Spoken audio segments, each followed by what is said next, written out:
I'd like to thank the gentleman of Pennsylvania for his service to this country. We should all be down here engaging with our colleagues more often to learn more about them. Did not know that about your father. God bless you. Godspeed. Thank you for serving in this chamber. Madam Speaker, much has been made in the last week over the actions of two governors, in particular Governor Greg Abbott of the state in which I live and where I'm a congressman, Texas, as well as the governor of Florida, Ron DeSantis. Much is being made of the fact that these governors transported certain individuals who had come to this country and were released into this country by this administration, I believe contrary to law, I believe in direct violation of both the text and the spirit of the law, that they were released into this country by the thousands. So Governor Abbott of Texas, Governor DeSantis of Florida, transported some of these individuals to particular locations. Now, it was very clear that they did so in significant part to make a point. And that point is that our states are bearing the brunt of an administration's policies that are purposefully allowing our border to be operationally controlled by cartels to the detriment of the American people. That's what's happening. So kudos to Governor DeSantis, kudos to Governor Abbott for bringing to light a problem which is being ignored by the leftist press that refuses to bring the truth to the American people. So 50 people get transported to Martha's Vineyard, and the entire wine and cheese circuit loses their collective mind. Oh no! What have you done? Oh, cries of politicization of human beings, using them as pawns. But who is it who are using these individuals as pawns? Could it be my colleagues on the other side of the aisle or the people in this administration that are leaving our border wide open such that 53 human beings died in a tractor trailer in San Antonio, which I represent? So which is it? Which is worse? 50 people being sent to Martha's Vineyard to bring attention to a problem so that all of these Americans on Martha's Vineyard could put their glass of wine down and put their cheese plate down and suddenly recognize that there are literally thousands of people being distributed into our country every single day by this government and by non-governmental organizations. Every single day. My colleagues do nothing about it, and 53 human beings died in an oven that was a tractor trailer, and my Democratic colleagues don't say a daggum word. Nothing. But they sure say something when suddenly 50 show up to Martha's Vineyard, and then everybody gathers around for a photo op and brings some sandwiches and pat themselves on the back for their grand compassion because, oh, we're enlightened leftists in Martha's Vineyard. We love everybody. So we're going to bring sandwiches. And then we're going to call the National Guard and say, haul them out of here. That's the truth. But where's everybody talking about the 53 human beings that died in that tractor trailer in San Antonio, Texas? One example of the thousands. There is a cemetery that has been created in South Texas with PVC crosses for bodies of migrants pouring across the Rio Grande in South Texas. That's what's happening to these people, getting sold into the sex trafficking trade, being abused by cartels, bodies littering ranches, dying in the Rio Grande River, dying in trucks. Here in Washington, D.C., while the mayor of D.C. complains about, oh, we're now a border city, or the city councilwoman who said, well, we don't have the infrastructure for this. Well, welcome to the party. Because that city councilwoman declared D.C. a sanctuary city. That city councilwoman called for the abolition of ICE. And prior to the individuals being delivered to D.C. by Governor Abbott to the steps of the vice president who's supposedly in charge of securing the border, but can't find her way to the border if you give her a map and a plane ticket to get there, 73 human beings were found in the nation's capital in a stash house right here within a couple of miles of this building, 12 of whom were kids. Where are my Democratic colleagues? Burying their head in the sand because it's not politically expedient to acknowledge that open borders results in dead migrants, dead Americans, empowerment of cartels, empowerment of China, and a danger to the American people and our national security, while almost 100 individuals associated with terrorist countries or terrorist organizations have now been apprehended coming across our border, not even dealing with the million people that were gotaways. Now, I've given this speech so many times, but I keep having to update it. I keep having to come down to the floor and talk about what's happening in Texas, what's happening to our people. Now let's talk about what's happening to Americans. The faces of the individual and the lost voices of people who have died from fentanyl. I showed these to the Secretary of Homeland Security, and he scoffed. 72,000 lost voices. 72,000 dead Americans in 1 year. More than we lost in the entirety of the Vietnam War. Right here. Where are my colleagues on the other side of the aisle? Where is the President of the United States? These individuals are dead. Their mamas found them in their house dying and trying to resuscitate them, and they left their home in a body bag because they took a pill that was laced with fentanyl that was cooked up in the backyard of a cartel, fentanyl coming in from China, and they're dead. That's what's happening, and my Democratic colleagues are nowhere to be found. Nowhere to be found. At the same time that we've got wide open borders, our country's getting destroyed, we have vaccine mandates in place that are absolutely decimating our ability to maintain and control and hold our service members in the military. It's an absolute abomination. We are losing hundreds, thousands of service members at a time when our recruiting levels are at historic lows.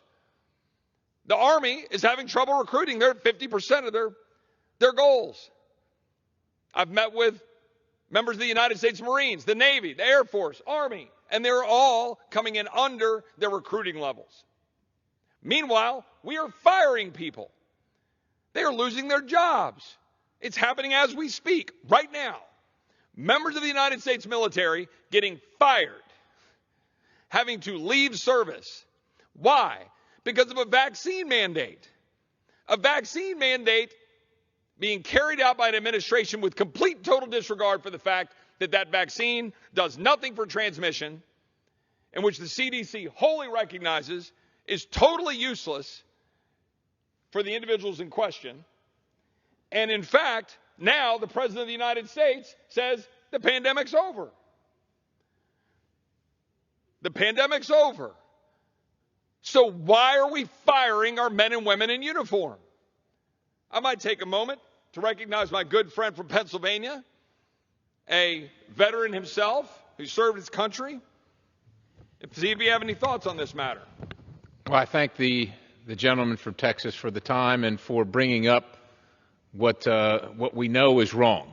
What we clearly know is wrong. Our finest, the absolute healthiest population, by the way, in the United States of America.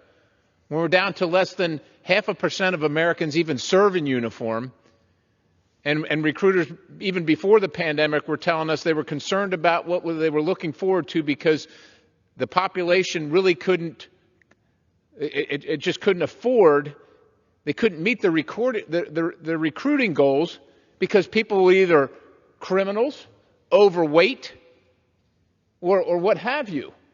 So we already have a problem. Then you get this vaccine mandate. It's experimental, and they force the best of the best to leave the service. Meanwhile, we can't defend ourselves. China's on the rise. You got Russia threatening nuclear war, and the president declares the pandemic over while we're kicking people our finest, people that said, put me on the front line, I will sign the blank check and give everything, including my life, in defense of our country. And we say, no thank you. No thank you. Unless you get this jab and bend the knee, your service here is not wanted. I yield to the gentleman. As the gentleman probably knows, and I'm sure he's talked to his own constituents, I've had people coming into my office saying, I don't know what to do. I've served my whole life, been wearing the uniform, but I don't think it's in my best interest, and I don't think it's helping the military, and I'm not going to do it, and I'm getting fired. The military is set to discharge 75,000 active service members for refusing to take the COVID-19 vaccine, while the Army's recruiting levels, as I said, are at 52% of the 22 recruiting goal. 40% of men 18 to 24 are unvaccinated, prime recruiting demographic. Service academy applications are down 10 to 30%, depending on the service academy. Now DOD comes to us and say, hey, we need more money for recruiting. Well, how about you stop screwing up? How about you not tuck tail and run from Afghanistan and leave $85 billion behind? How about you stop pumping out woke garbage into the men and women in uniform? And how about you not fire them because they dare to say they don't want a vaccine? How about this? Anybody who has served, anybody who knows, that has worn the uniform, knows that as important as recruiting is, to replace those who are retiring after spending the best years, the most productive years, the most healthy years of their lives in uniform, the most important thing is retention, is how you treat the people that are going to bear the battle. We're not interested in retaining anybody, apparently, unless they bend the knee. So we're going to kick out after the American taxpayer has spent a boatload of money training someone. Do you know what the cost of an F-18 pilot is, or an AH-64 pilot, or the ultimate weapon, the American infantryman? Do you know what the cost of that is? And after 18 years of service, the best years of their life, right before they're ready to retire because they won't take the jab, we say we're not interested in retaining you, even knowing that we can't meet our recruiting goals. This is a complete dereliction of duty, and it is inviting the enemies of the United States to look. This weakness is provocative. And you're seeing it all around the globe. And this is all done by the Biden administration and left-wing Democrats that somehow think that the control that comes from the emergency pandemic order is better than securing our nation. And even under the circumstance where the president himself said the pandemic is over, yet as my good friend from Texas just said, while we stand here at this very moment, while the pandemic is over, we're processing people out of the military at this moment. It makes absolutely no sense. And one might question, why would this Congress, why would this body give more money to the Department of Defense and this administration to continue to fire men and women in uniform? Why would we not attach to a continuing resolution or a funding bill in 9 days a requirement that our men and women in uniform not be fired for taking a vaccine for a pandemic the president says is over? $6 billion, by the way, goes to Fauci's NIAID. $9 billion goes to the CDC. Why are we funding this? Why are we funding an open border? Why are we funding $60 billion to the Department of Homeland Security, which is causing Americans to die from fentanyl, causing migrants to die on people's ranches, endangering the American people, allowing people known to be associated with terrorists into our country? At the same time, we're funding vaccine mandates to firemen and women in uniform when our recruiting levels are at all-time lows. It begs the question. But that's not the only problem. That's not the only thing we're dealing with. We're dealing with an energy crisis. We're dealing with the reality that energy prices are up. Why would that be? A tsunami of shutoffs, the headlines say. 20 million U.S. homes are behind on energy bills. Federal oil leases slow to a trickle under Biden. Treasury Secretary Janet Yellen warns gas prices could spike again this winter. We are decimating the ability of the American people to be able to fund their lives, heat their homes, drive their cars to work, all in the name of choosing to pursue unicorn energy policies which are destroying our country. My colleagues on the other side of the aisle in this administration are purposely driving up the cost of gas, purposely driving up the cost of electricity, purposely making our grid less reliable, all so they can pat themselves on the back for pursuing a green, quote-unquote, agenda that is doing nothing but empowering China, making our country worse, and not doing a dang thing for CO2, by the way. Nothing. While China has 1,100 coal-fired plants and building one new coal-fired plant a week, we have 250, we're building zero. We're adding no new gas plants. We're adding no new nuclear plants to speak of. We're adding wind and solar, making our grid less reliable, reducing our ability to produce liquefied natural gas to the world, and we're decimating our strategic advantage, undermining the health and well-being of the American people, so my Democratic colleagues can pursue a leftist radical agenda to appease their leftist base. The American people have had it. And here's another point. Why would we fund it? Why would we continue to fund a government that is doing that to the American people? I know my colleague cares a lot about energy policies from his home state, Pennsylvania. Yeah, we in Pennsylvania, of course, we stand on top of hundreds and hundreds of years of our natural resources that are abundant, are readily available, are cleaner than any other place on the planet. And we've got an administration that says, keep it in the ground, don't use it. Ladies and gentlemen, half of Pennsylvania, if you'd have gone back 20 years ago, looked like the 1950s. Maybe not half of Pennsylvania, but a good portion of the north central portion of Pennsylvania, because there were no jobs. I mean, the leftist policies, of course, in Pennsylvania chased all the opportunity away, and families were struggling to hold on to their farms. And then horizontal drilling and hydraulic fracturing came into favor. And these farms and these communities were saved and brought into the 21st century.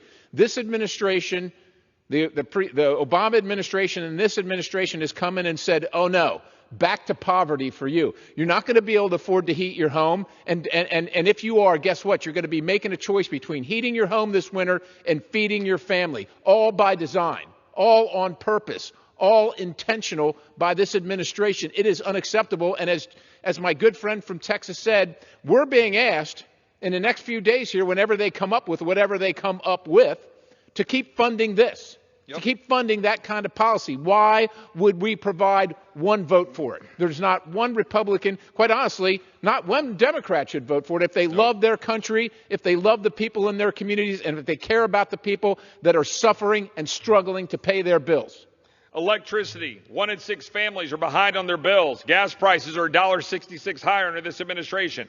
Energy prices are 6 times higher than last year in Germany, which just banned fracking and phased out nuclear, which is a telltale warning for where we're headed. They're nationalizing their gas companies. Germans are stockpiling wood to heat their homes. I mean, you never met a set of policies that you could possibly imagine you could do more to undermine and damage your own country than the policies that this administration and the colleagues on the other side of the aisle are adopting. So the question is, will my GOP colleagues, will my Republican colleagues give $14.1 billion to the Department of Interior to continue to lease fewer federal acres for oil and gas? Will we do that? Will we give $9 billion to an EPA that is imposing a methane fee and taxes on the oil and gas industry that are crippling my friends' constituents, my constituents, and every American across the country? Or the EPA that's targeting the largest U.S. oil field or proposing rules to shut down half of Texas coal-fired plants. They want to weaken our grid even further, while also giving $10 billion for federal wind and subsidies that is destroying our grid. That's the question. How about $5 million for climate czar John Kerry to fly around in his private jet, talking about how great he is, advancing a Green New Deal agenda? That's the reality. And so here's the question. And I think this is what I really want to be able to engage with my colleague, my friend from Pennsylvania, about. What do we do? What do we do in the face of an administration and colleagues that are at war with the American people, that are endangering the American people with open borders while people die of fentanyl, that are at war with the American people and their ability to afford energy, have gas in their car, have a job, have electricity, have a strong grid, at war with our members of our military, making them lose their job if they don't take a mandatory jab because Dr. Fauci said so? What do we do about an administration that's at war with the people, targeting them, defining them as domestic terrorists by the FBI, if you're challenging school boards, targeting them with IRS agents, with 85,000 new IRS agents to go audit them, to raise revenue? What do you do in the face of an administration that is doing that every single day? I will tell you what you do if you're a Republican or if you're a Democrat who actually believes in the Article 1 of the United States Constitution. I give you James Madison. I give you the father of the Constitution in Federalist 58. The House of Representatives can not only refuse, but they alone can propose the supplies requisite for the support of the government. They, in a word, hold the purse. This power of the purse may in fact be regarded as the most complete and effectual weapon with which any constitution can arm the immediate representatives of the people's house, for obtaining a redress of every grievance and for carrying into effect every just and salutary measure. That, ladies and gentlemen, is what the founders gave us to push back on an executive branch that is out of control and operating in direct detriment to the American people, or a Senate that refuses to do its job. The people's house has this tool, and we should use it. I think my friend from Pennsylvania agrees. This is what we have. We are not the executive branch. We don't enforce the laws. But when the executive branch governs against the will of the people, and ladies and gentlemen, what we hear all day around this place is, they're trying to destroy democracy. Because they have a disagreement, have a political disagreement. They're trying to destroy democracy. Ladies and gentlemen, this is a republic. Madam Speaker, this is a republic. And the power of the purse, the power of taking from the people a portion of what they earn and distributing it through the federal government, through its policies, resides right here in this House of Representatives. It's the only thing we have. We can't arrest people. We can't prosecute people. But we can say enough is enough, and you are governing against the will of the American people. You are governing against the best interest of your country, and we are not going to help. We sign up not to help. You're not going to get our vote. If you want to do it, you can own it. And you can go explain to the American people why they can't afford their bills, why they can't find things on the grocery shelves, why their police aren't on the streets, and why they're worried about when they step out, somebody from some other country who doesn't belong here is going to kill their children or abduct them or rob their store. You can explain it, because we're not going to, because we're not going to vote to continue this charade, this assault on the American taxpayer and American citizens. And I just want to say to my friend from Pennsylvania how proud I am to serve with him, how proud I am to serve with him in the House Freedom Caucus. People like to malign the Freedom Caucus on the other side of the aisle, heck, even a little bit on our side of the aisle, for daring to want to stand up for freedom. And the belief in the individual, and the belief in civil society, and the belief in federalism, and the belief in free enterprise, and the belief that not all answers come from this town, that doesn't come from this government, and that in fact, if you empower people and empower states and empower civil society, that human beings prosper, that their lives are made better, that they are able to go carry out the greatest things that you could possibly imagine to bring freedom to the rest of the world, as this country has done for almost 250 years. That's why we're here. That's why I'm in the Freedom Caucus. That's why I'm pushing forward, along with my colleague, my friend from Pennsylvania, my other colleagues, 42 of us who have signed a pledge, put out a letter that says that we are going to reject any continuing resolution that expires before the next Congress. And that we're going to reject any appropriations package put forward by my colleagues on the other side of the aisle this year, whether it's before or during any lame duck session, because the American people should speak. The American people should speak on November 8th about the atrocities that have been carried out against them by an administration that cares more about their political dynamics than they do about the American people every day.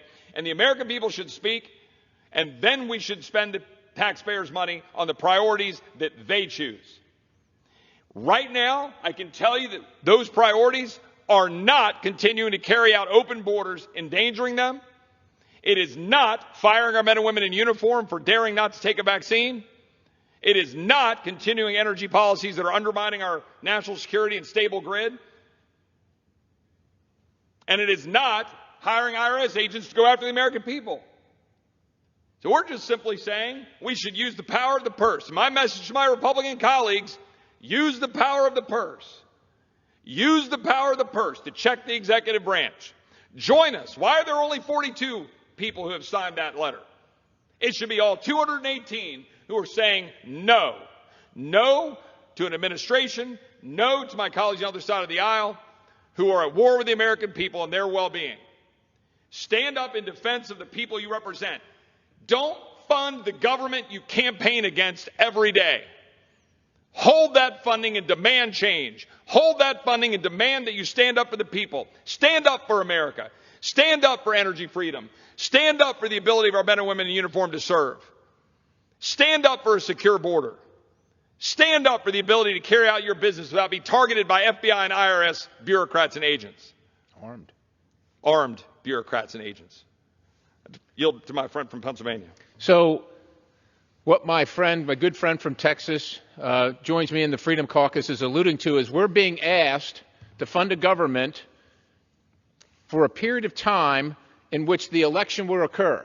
So we're going to run out of money here in about 9 days, and we're being asked to fund a government and all the things that my good friend from Texas has already outlined, all those atrocities, but not till the rest of the year, just until sometime in December after the election, when people have lost their election and there's no accountability.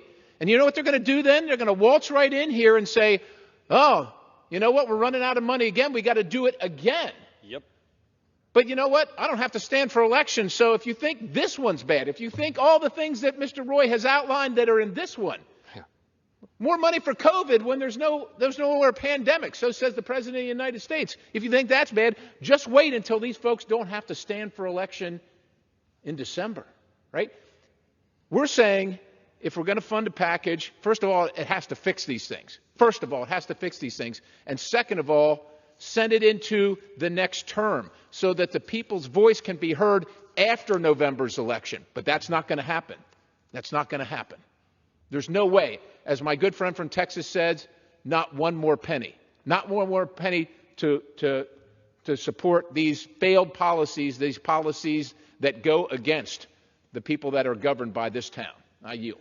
And I want to credit our leader, Mr. McCarthy, for yesterday saying that he also believes that it would be wrong for my Republican colleagues to support a continuing resolution that does not address the damage being done to this country by open borders.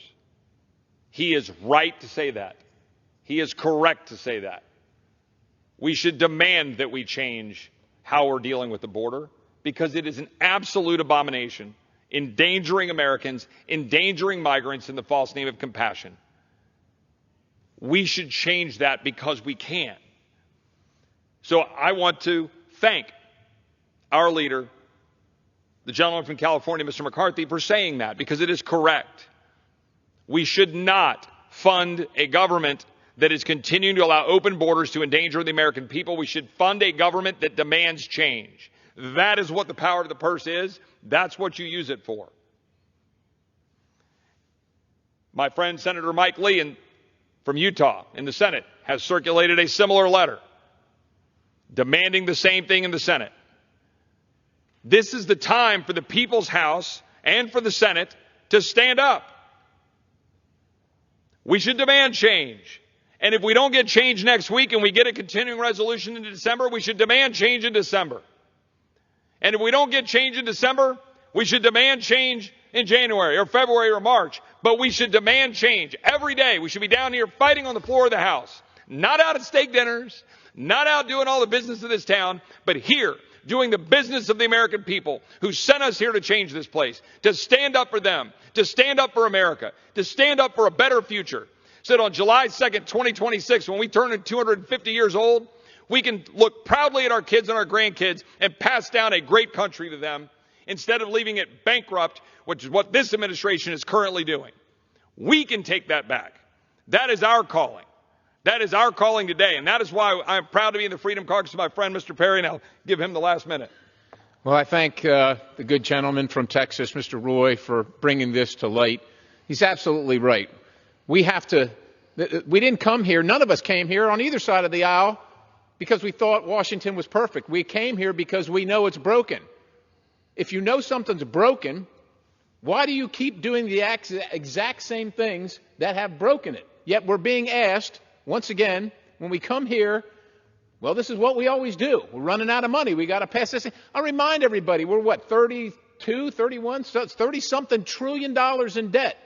Like they don't even print this money anymore. They just digitally create it.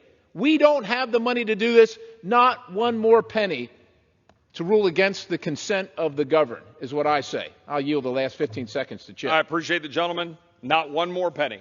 Not one more penny for a government running at odds with the American people. Let's use the power of the purse. Let's stand up for America.